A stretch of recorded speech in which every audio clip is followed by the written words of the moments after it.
This episode is brought to you by Blood Lubricants. Blood carries a high-performance line of synthetic racing oils, and they've got you covered for all sorts of dirt racing applications. Engine oils, gear oils, suspension fluid, cleaning products, you name it, they've got it. Before you roll your car onto the track next time, try out their Bloodline Protection Pre-Race Spray. It's a rinsable spray oil that washes off with water and will make it easier when your race is over to clean off the mud, dirt, and gunk from your race car. It's just one example of the many products they make to keep racers going. To see the full line of Blood products, check out their store, or inquire about their fantastic racer support program, visit bloodlubricants.com. That's BLUD lubricants.com. Right now, they've got free shipping on orders of $50 or more. Now, let's get to my conversation. All right, joining me on the show right now, Doug Lockwood. Doug, I guess we're going to call you the general manager of Merced Speedway, but we need to jump in and talk about all of the things you have going on. I feel like you're one of those names we've been seeing a lot in the news lately, but just kind of give us a quick rundown right now of all of the things that you're kind of involved in out there in California. I'm running Merced Speedway as a general manager. I just became co-owner of the West Coast 360 series, which is sanctioned by USAC. I just became basically, I guess, maybe the director of operations for the USAC for the Western State Midget Series, and run a basketball program for our local high school, and have a go-kart that I help run. So it's pretty busy times. Me and you know each other from your time working for the World of Outlaws, and I kind of want to maybe start off with your kind of journey to getting to that point where you were race director for the World of Outlaws. But were you a driver? What does that look like for you to kind of get that opportunity? And I mean, you're still a fairly young guy, and we're a young guy then when you kind of got that chance. But what was that journey to getting that opportunity to work with the World of Outlaws? I started off 16-year-old kid wanting to be at the local racetrack. I was an athlete my whole life, so I really never got to play, go out and race and do that kind of thing. But my family and friends were raised around it, and I always enjoyed it. And it was back in the day, I used to race online when you had the DIRTRACKR racing game, and I really loved it and wanted to be around it. And so I went as a kid when I was 16 at our local track, Chowchilla, which is about 15 minutes from Merced. And they used to race on Friday nights, which was perfect because I played soccer on the weekends. So I used to go out there at night and work there for just, a hamburger, just to be out there. I just wanted to be around a racetrack. And then I kind of went to college, played, soccer, came back. I got into kart racing. I raced for a few years. And then I went to work which was SCRA out here, when they went to 360s from 410s, and I started helping them, and then came the race director at King Speedway when I was super young. I want to say I was probably 24, 25. I was the race director there, and I was there for a while. And then I went to work for what is the West Coast Series now for Chris Kearns, doing that 360 stuff. And then when the economy crashed, back 2010 or 8, whatever it was, I used to work in construction, and, construction pretty much halted at that time in California. So I was bouncing around from jobs. I mean, I had my racing stuff, but I mean, it wasn't a job, and I was always looking for something. And I happened to be at Hanford when they needed when someone called me and said, hey, the World of Outlaws are hiring for an official, you should look into it. And so, I filled out the app and had conversations with them, and then went out on the road there for about a year and a half with your brother and Aaron Knoll, and we traveled for a while, but it just wasn't, the suitcase life just wasn't for me. A lot of people, it is a way that they enjoy it and traveling, and I loved going to different places, but I wasn't the guy that wanted to go see things. Like, I was the guy that wanted to relax when I got to the hotel and didn't want to go and do anything. And so I found myself after a while just not being happy, being away from home, being away from my family. So I came back home, went back to work for USAC again. Was with them for I think like 2.5 years, and then the local promoter here at Merced passed away in June of 2018, and they finished the year without him. And then the track went up for bid, and a couple of local promoters here, came to me over the winter and asked me if I'd be interested in running the track for them, because they just don't have the time to do it. And if we did it, it would basically be mine to run. And so that's where I ended up here now. Your time with the World of Outlaws, I feel like it's one of those things where, you hear people all the time that say that, they want to be an official, they want to work for the series. Like, what kind of knowledge, what kind of background do you need to have to be able to be an official, to be able to work for a series like the Outlaws?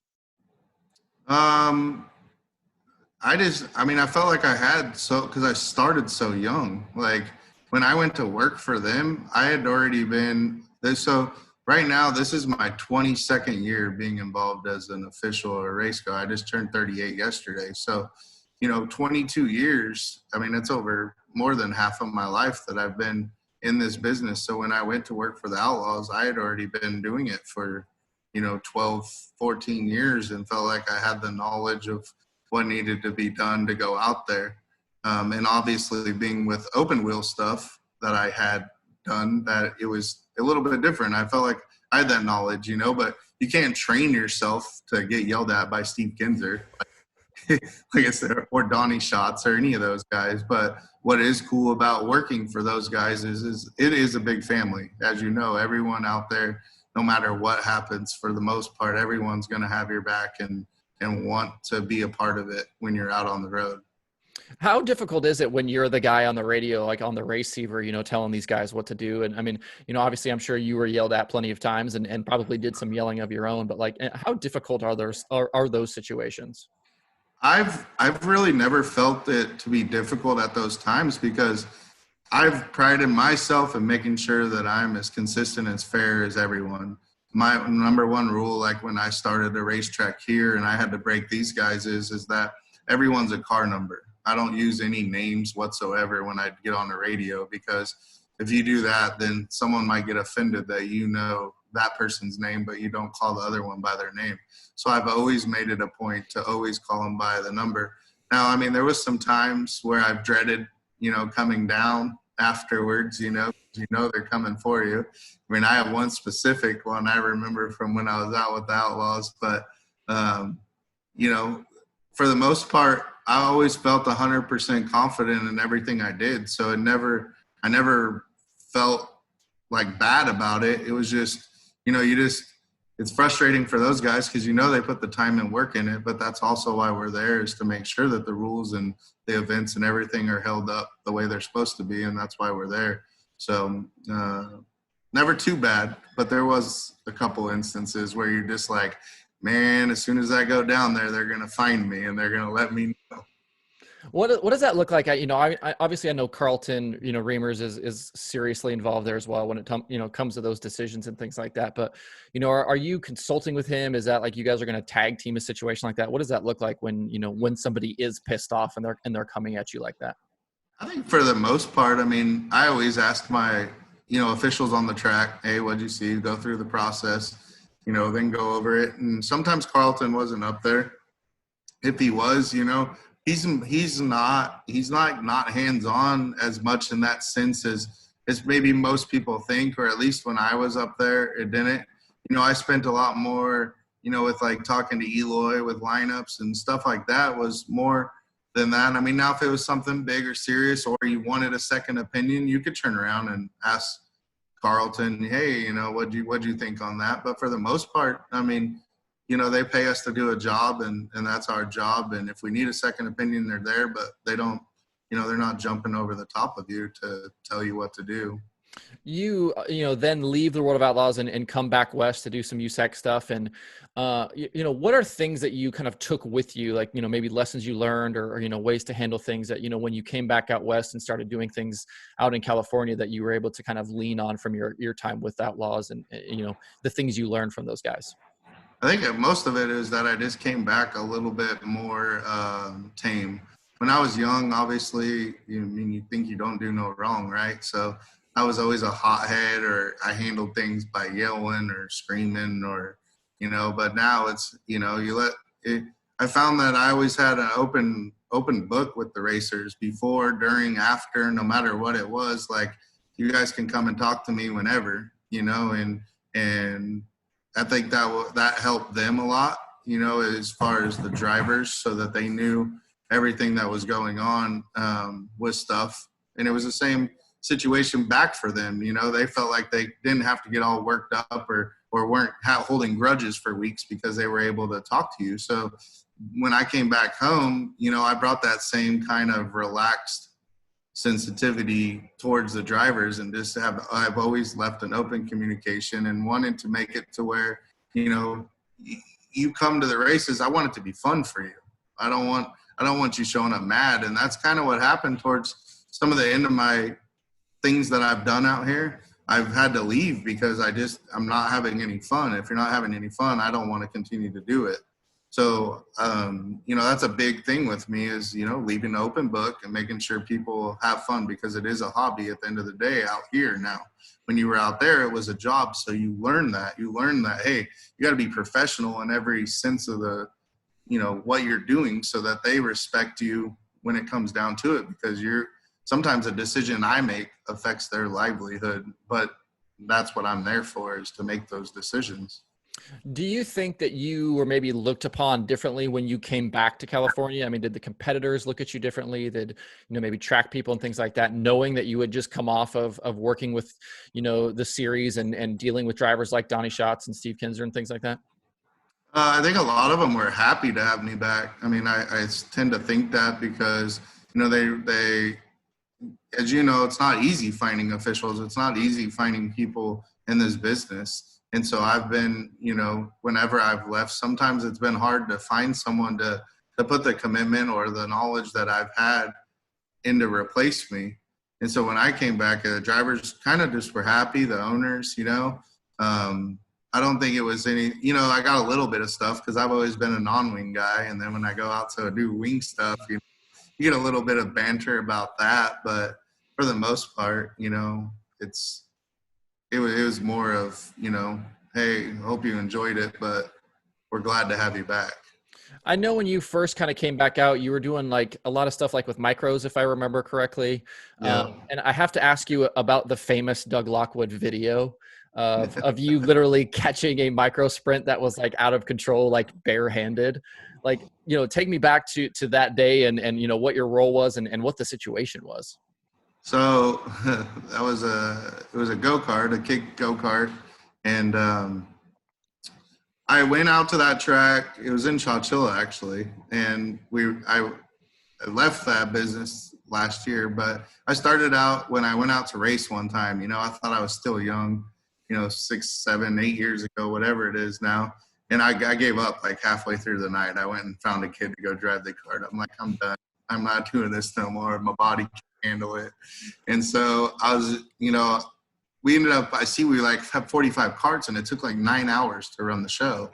And I'm just like, man, I went to the guy that ran it and I said, hey, I'm willing to come out and help you and show you some, you know, ways to make things better so that you can get people out of here a little bit quicker and not string out the day so much. And so I started helping him. Well, then that next year, he's like, hey, would you be interested in coming back and being race director? So I was like, okay. So the way this like track's laid out is we race in the winter, and it's a covered like barn for like the fair animals. And all around the whole fairgrounds is where everyone parks. And so the girl goes off earlier in the night, like kind of thought you heard it, you know, because you can tell because it was a beginner class. And they're not on the pedal, right? They're not, and all of a sudden you hear, whoa, and I'm like, what the, like everyone's looking around. Well, she went flying out the exit, and I see this cart go like flying to the left down the road. And I'm like, well, where the hell did that thing go? Like, where is that cart going? And then I see a guy go flying on a quad. Well, then she circled and did a bunch of donuts out there. She came back, went through a bunch of pit spots again, and then she went down the one side of the building. And so she went around the outside, and I saw her going to churn, and I was on the quad in the infield. So I was just going to go stop it with the quad. Well, when I got out the exit on that side, there was hay bales on the ground. So I couldn't get the quad out over the hay bales. So I just stopped the quad right there, and I jumped over the hay bales, and I was like, well, she's going to come around the corner, so she's going to scrub a little bit of speed. and I didn't really know what I was going to do. And in fact, the only thing I was thinking was the road she was going down at the very end was my car. Oh man, my car's going to get just drilled right now. So she came around the corner and I just reached out and she just scrubbed, I guess, just enough speed and had enough bulk on me that I was able to hold on for dear life and drug me for a few feet. And then I was able to pull it back to get it kind of like on its rear bumper so that it, was spinning the tires there, and then just reached down on the thing and turned it off. I mean, thankfully, the only thing I really had was a bruise on my arm where the wing initially just hit me. But I got it checked out and had no blood clots or anything. I remember that video. It was like all of a sudden you kind of come out of nowhere and grab a hold of that thing, and it was like, damn, Doug. It was a pretty wild situation. But tell me, kind of about some of the stuff that you're involved in now. Like I know you mentioned earlier about getting involved with Merced. What's your kind of role at Merced? I know we talked about you being general manager, but like, on a day-to-day, week-to-week basis, like when the season's going on, like, what are you kind of doing at Merced in that role? Well, normally when we're in non-pandemic mode, I'm doing the track prep here now with a guy named Dale that helps me out. We're out here during the week.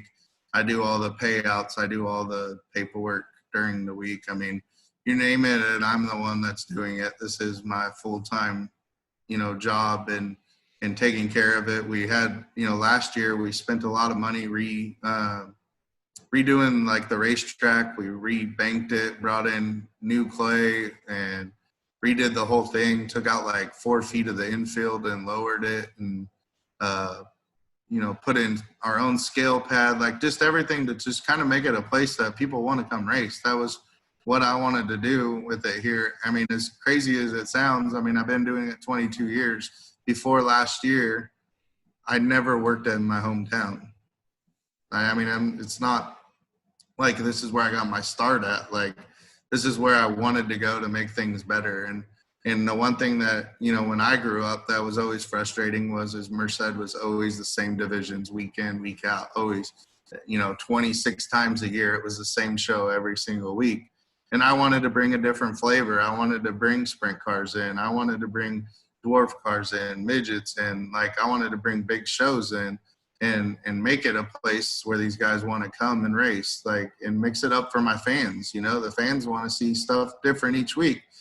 Hey, oh man, I might not want to go. Oh man, there's midgets racing. Yeah, I want to go. Like, you want to have that attachment, and then also having a weekend off every month. That was a huge deal for me. Making sure that the officials, crews, drivers, everyone could have a weekend off to go to the lake or go wherever, because it gets hot here in the summer. It gets about 108, 110, in August, and it ain't no fun out here. And so, that's what I'm doing here in Merced, is just trying to build it up. We had a great year planned this year.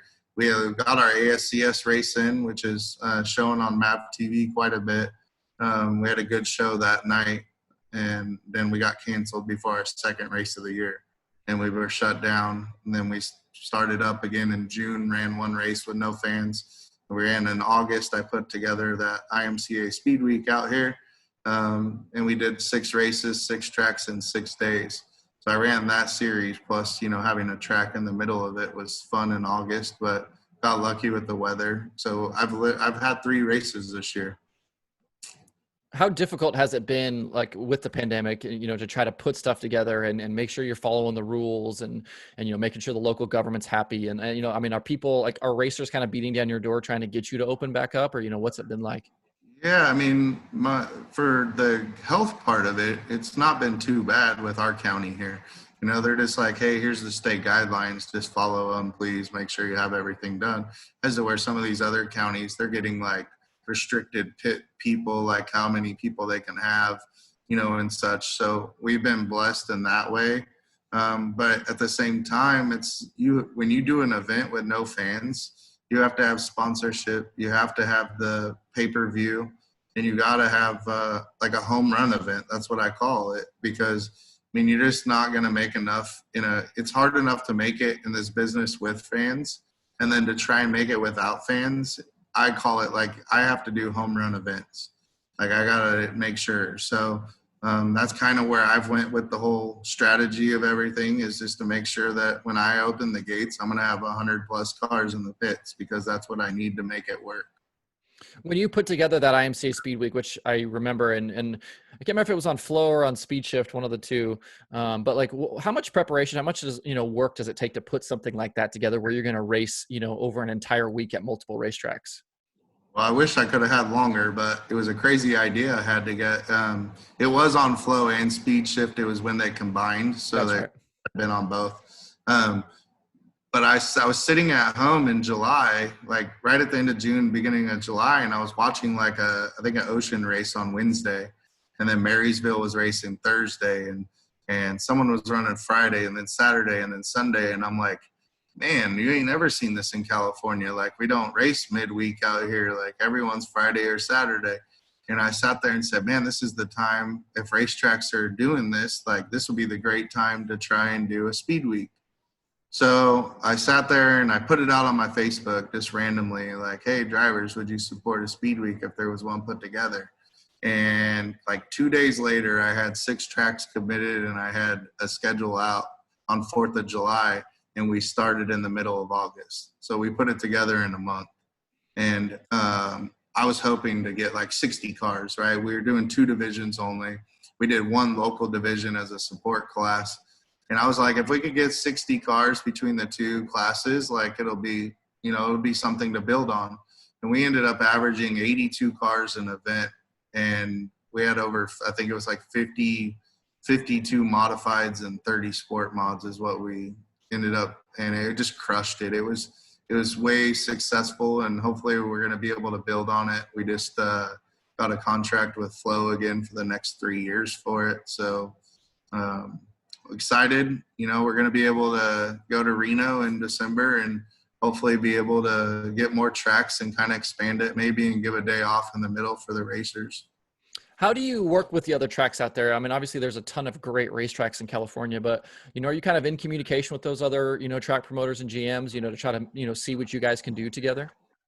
Yeah, I feel like I kind of have an advantage at that because of my traveling from USAC days. I went to a lot of the racetracks, so I have relationships with a lot of the other promoters, and it was easy. I have most of them in my phone, and it wasn't like, who is this guy? You know what I mean? Like, I had some sort of relationship. So when I text them, and said, hey, you guys interested? Yeah, I think so. And it wasn't too hard. You're trying to convince a guy to take a leap on a speed week on a Monday night. You would think it would have been more of like well, I don't know, I'll let you know. Everyone was on board. They're like, yep. And, I guess just trusted in what we were going to do and what we build on. If I remember correctly, were you going to have a World of Outlaws show this year at Merced? I had it on 410. Oh, that sucks. Just absolutely a dream crusher, right? Yeah. We had some cool stuff planned for that. We were going to get our mayor out and everything, man. It was, 410 day, World of Outlaws, like a day that everyone loves sprint cars, and just crushed. How do you, like, when you're going to put your schedule together, and I don't know if you're already working on this for 2021, but, what does that look like when you want to schedule a series like the Outlaws, or, you want to put together special events or some of the other traveling stuff in California? Like, what does that look like? For the most part, it's all done most of the West Coast promoters, we all meet in Reno in the first week of December, and we all go there. It's the RPM convention.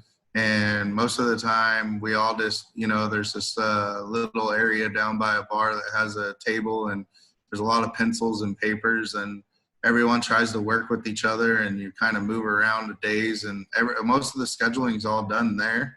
It'll be a little different this year, obviously, with doing a racetrack and traveling series, but I would say it's pretty simple. 90% of the promoters out here all get along and are going to do the best to make it better for the sport, so that it's better for each other. Because the more we can all get along, then, the better it is for the racers and everyone else. And I think that's the most important thing going into 2021. Like, after coming off a year like this, it's, I've talked about it with one of the other promoters about actually renting a room in Reno before it all starts, and inviting all the promoters in here and just laying it down, and not to be like rude, but like, hey, if you guys want to work together, we're going to work together right here in this room. If you don't, then exit. So we know you're not on team A here, because everyone out here needs to be working together this coming year. Give me an idea about your ownership now, or co-ownership with the USAC West Coast series. I know that was announced not that long ago, but how did that come about, and why is that something you wanted to do? Also, Chris Kearns, I used to work for him when I was race director before I left, and he's getting ready to move out to the Midwest in the next maybe 6 months to a year. And we had talked about it over, the last couple months about doing something in that nature, and him wanting me to get back involved and kind of be a face out here on the West Coast. And if I could, go and pop in at races if I can, and just kind of help, make it a little bit better. So we worked out some details and figured it out. And I think we're on the right track at making that better. So I'm going to be a co-owner with Chris and try and make non-wing racing a little bit better out here on the West Coast now. What is kind of the state of that series right now, and some of the non-wing stuff out there? It's just kind of everywhere. I mean, we're trying to book races, but it's hard because you can't ask a promoter to pay a full purse out here right now with no fans. I mean, CRA, you can't even book a 410 race without huge sponsorship, because it's just not feasible. So then you got some of these guys that are just like, hey, I'm not going to race right now. So you're in this middle, you're in between, where you got guys saying, hey, give us a race, like we'll come race basically for nothing, or you do this. So we got a race this weekend at Petaluma. Got a sponsor that's helped kick in the purse to raise it up a little bit to help those guys, and hopefully we'll be able to get one of our higher car counts. But these guys, I think, are going to end up with having a total of 4 races this year. And then I wanted to ask you too about the Wild Wing Shootout. You're involved with that here coming up, I think, right after the first of the year? Yeah, that's another Chris Kearns thing. He hits me up and says, what are you doing in January? And I was like, well, I'll be in basketball season. Like, oh, okay. Well, then basketball season got moved because of the pandemic. So, hey, what are you doing in January? And I said, what do you got going on? And then he told me, and Tommy and I are going to work together on it. It's going to be the IMCA modifieds and the 410 wing cars. And from what I'm hearing, we've got some pretty big names that are going to come out west and come play for a few days.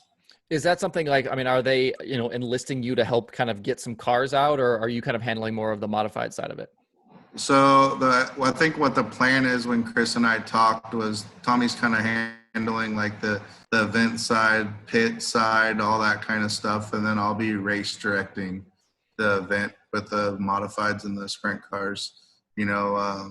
Obviously I have a reputation or a base built with some of the 410 guys, and then a lot of the modified guys out here from the Speed Week and what I do at my local track. So going to try and go out there and make that an event where it's a little bit warmer in January. So I think it's going to be really good. So they're going to go right from the Wild West to the Wild Wing, and it'll be good for the fans out there too. I've been kind of watching what people post, and they're all excited about, being able to stay out an extra week to watch some more racing. And it's different from the Wild West. The Wild West is late models.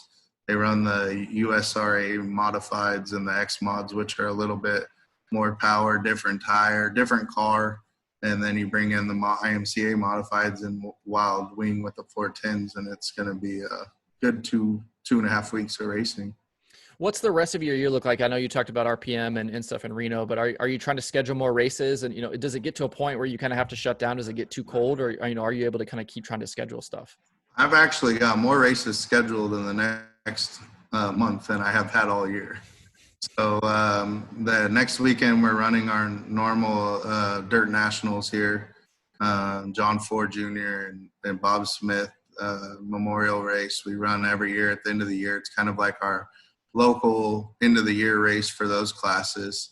And then Thanksgiving weekend, I was doing a Friday night race for those guys with our race sabers.